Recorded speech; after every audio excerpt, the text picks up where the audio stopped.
Hi everyone, welcome back to Trees and Turtles. My name's Imogen and in today's video I am sharing what to do if you are constantly burnt out from someone who is constantly burnt out.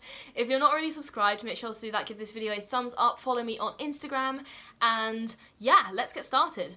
Okay, so the first thing I want to say is that I just really was terrible at acknowledging when I was burnt out. So when I was a teenager, specifically in my late teens, and there were a lot of other reasons for this, many mental health related, but I would just be completely in denial. I'd be like, no, I'm not burnt out, I'm just busy. And it would be it would get to the point where I was like struggling to stay awake and I was like really, like my brain was really fuzzy and I couldn't do anything and my like quality of work was like dropping off and I'd be like, oh, I'm just busy, you know? But once I recognised that burnout was like a real thing and that I was severely burnt out, like other people were telling me before I acknowledged it, everybody else was like, you're burned out, dude, take a break. And I was like, the fuck do you know? Like, stop telling me what to do. But like, once I actually acknowledged that, it made things a lot better. So accept that this is a problem and you're experiencing burnout. Like, it's not a shameful thing. You don't need to be ashamed of it. So ignoring or denying it can really exacerbate the problem. So bestie, I beg you, please do not do that, okay? You're burnt out, acknowledge it, it's okay. To be fair, like, if you've clicked on this video, you're probably like halfway to acceptance, so good for you because that's further on than I was.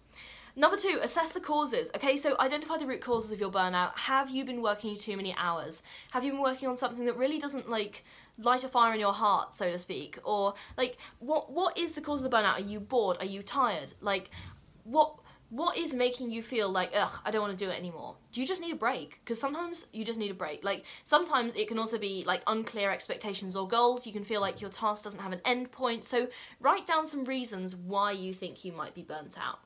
Okay? And you don't have to like make this a complete list. It's just like a brainstorming session. Don't put pressure on yourself to make this list perfect because that is counterproductive, okay? Don't do that. I will know.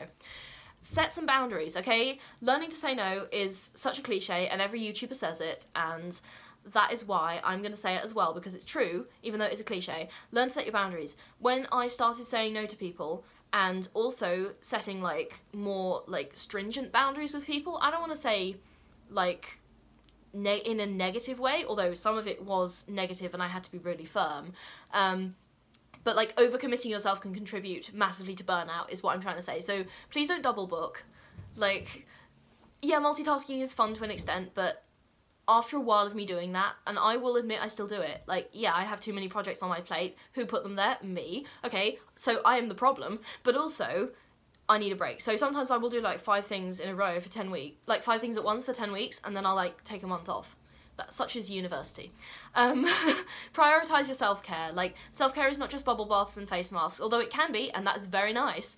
But this includes like getting enough sleep, eating well, taking care of your financial health, and just doing the stuff you know is good for you even when you don't want to, okay? Like, it's not all sunshine and roses, guys. You gotta actually take care of yourself, like, regardless of whether you feel like you deserve it, because I promise you always deserve it and you always need it. Alright, take breaks. These can be short breaks or long breaks, and the length of the break is probably proportional to the amount of burnout you're feeling. Like, at the end of a university year, I have, like, basically 4 months off, and I tend to recover from my burnout about 3 months in. So that will give you an estimate of how hard I burn out. That will obviously vary from person to person. And I do things like during the summer break, like I have a job, I did an internship, and so, like, yeah, it was work, but it was different. Okay, seek some support. I always think that like having a small and very close circle of friends can be immensely like nurturing for your well-being. At least it is for mine. But whatever form of social support is, it could be therapy, family, friends, even like a pet, okay? Any form of like support and relaxation, someone you can talk to, even just journaling. Like, I'm always going to recommend journaling, okay? Get some support. Reevaluate your goals. If you have too much stuff on your plate right now, what is the priority? I mean, it seems simple, but like everything on my channel is fundamentally simple, but people don't do it, and that's why I'm telling you, do it, because otherwise you ain't going nowhere, okay? Like, you're really not gonna get any progress if you're not like actually taking action on things I say. And it doesn't necessarily have to be things I say, but whatever goal you want to achieve, you gotta take action on it, and it's gotta be consistent, or like, what's the point? Like, what are you watching this for, okay? Learn to manage your stress. Like, anxiety was something that affected me to an astonishing extent. Like, I mean, I have anxiety, like, medically, and I'm on medication for it, and I've been to hospital for it, and, like, you know, it's been affecting my life and my ability to function for many, many years, and I've made other videos on anxiety, and yeah, I would not wish this on anyone, because it's not, like, it's not a fun mental health condition to have to deal with. So if you need medication, if you need therapy, there is no shame in that, and it can really, really improve your quality of life. Like, take it from me, I honestly, I did not want medication, I did not want therapy, both of them really helped me, so take that, you know, make of that what you will, I guess. But also you can do other things, like, I mentioned journaling earlier in the video, but I like to listen to music, I listen to really relaxing music, I have favourite artists for that.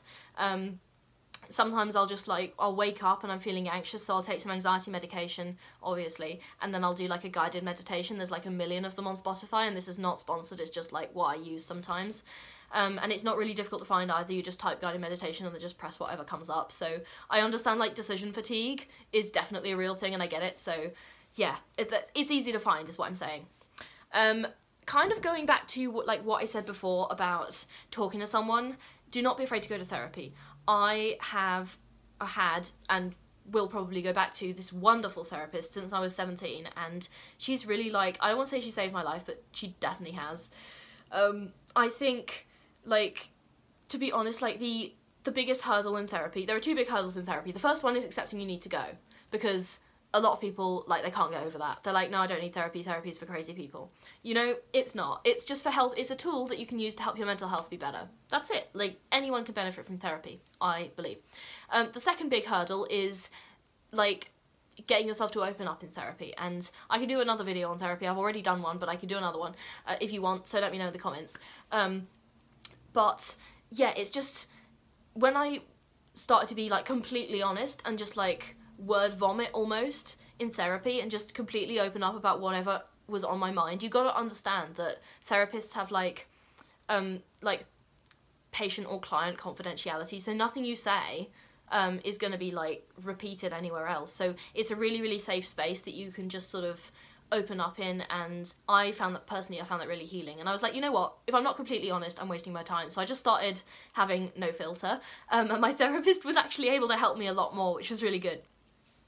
I have two more tips for you. The first one is consider a long break. I know I've mentioned breaks before in this video, but, like, a long break.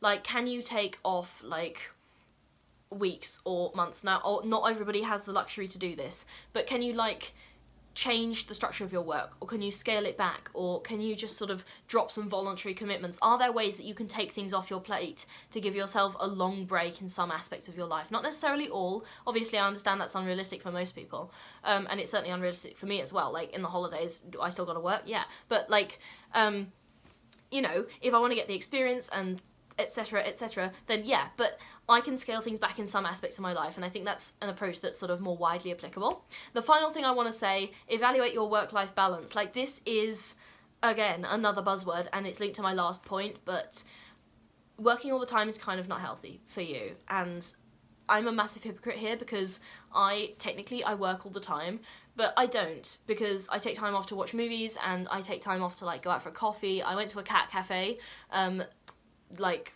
a few months ago with one of my friends. That was great. So the point is, find things you enjoy and take time off to do them, because that will really sort of, like, restore you from a psychological point of view and make it much less likely that you burn out severely or burn out long term.